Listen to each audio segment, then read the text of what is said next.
Hey there, welcome back. Let's talk about serpents, sycamores, and the vilification of Eve summarized. Okay?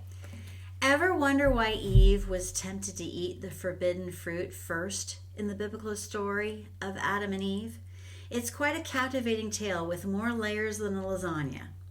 Imagine you're in a bookstore, you pick up a mystery novel, and you're excited about the twists and turns that await you.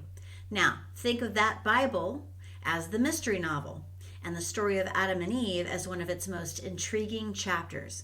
Only here, the mystery lies in the interpretation. Let's get to the heart of it, shall we?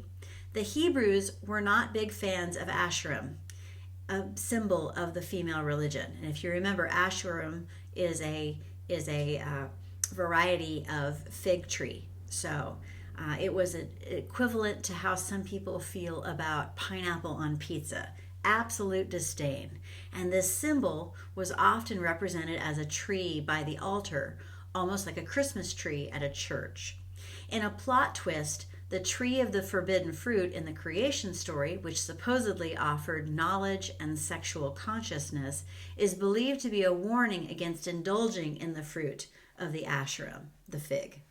The creation story, as told by the Levites, was like a spicy salsa dance. It had its fair share of twists and turns. They introduced the characters, the crafty serpent, and the woman who succumbs to its advice, gaining the secret knowledge of sex, something considered a divine secret. Just as you'd find a disclaimer in a diet book that results may vary, the Levites announced that male supremacy was not a new trend, but a divine decree. Imagine reading a headline, "Male domination, divine decree, not a 21st century trend." Shocking, right? In a move that feels like rewriting history, a woman was portrayed as created from a man's rib, reversing the biological fact we all know that men are born from women.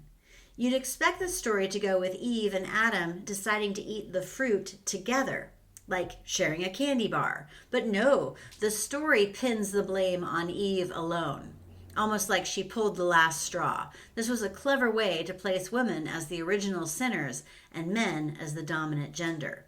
Crazy, huh?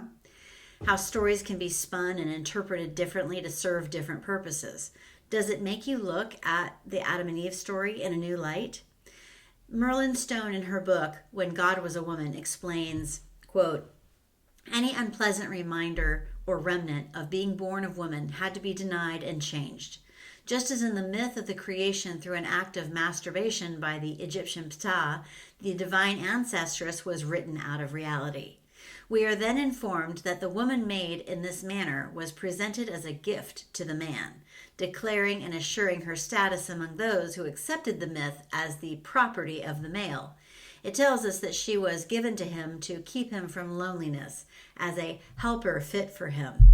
Thus, we are expected to understand that the sole and divine purpose of women's existence is to help or serve men in some way."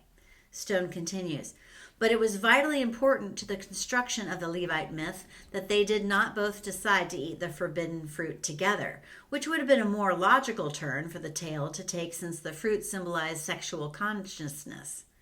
No, the priestly scribes make it exceedingly clear that the woman Eve ate of the fruit first, upon the advice and counsel of the serpent.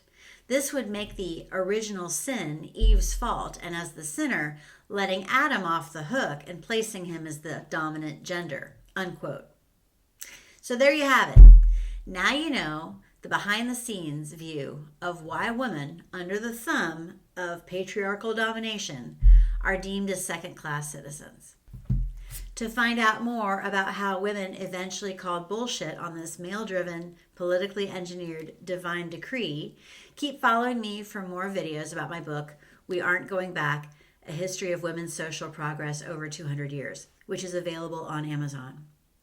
Okay, see you in the next video.